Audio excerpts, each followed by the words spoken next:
Savez-vous pourquoi le rugby se joue à 15 ? Bienvenue dans Tu veux une médaille, les réponses aux questions de sport que vous ne vous posez pas encore.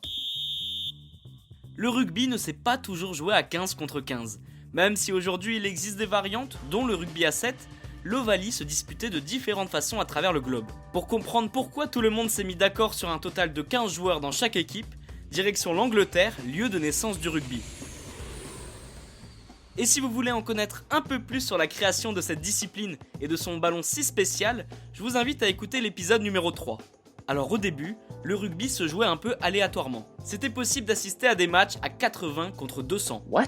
C'était les plus vieux du collège qui jouaient contre le reste de l'établissement. Évidemment, au fur et à mesure, la discipline s'est structurée.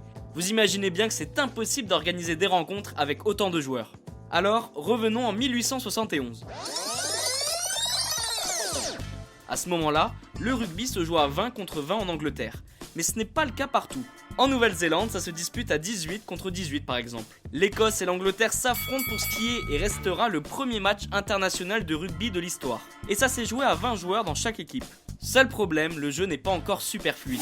La raison est simple, le terrain est encombré par le grand nombre de joueurs. Peu d'entre eux veulent jouer arrière, tout le monde est devant.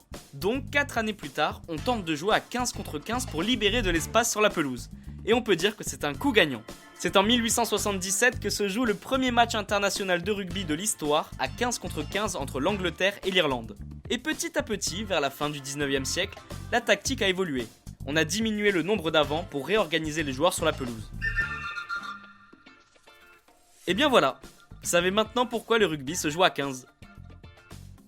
Vous pouvez écouter ce podcast et nous retrouver sur Apple Podcasts, Spotify, Deezer, Castbox et toutes les autres plateformes.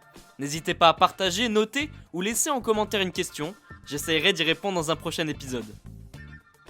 Je vous retrouve rapidement pour une prochaine question de sport dans Tu veux une médaille. À très vite.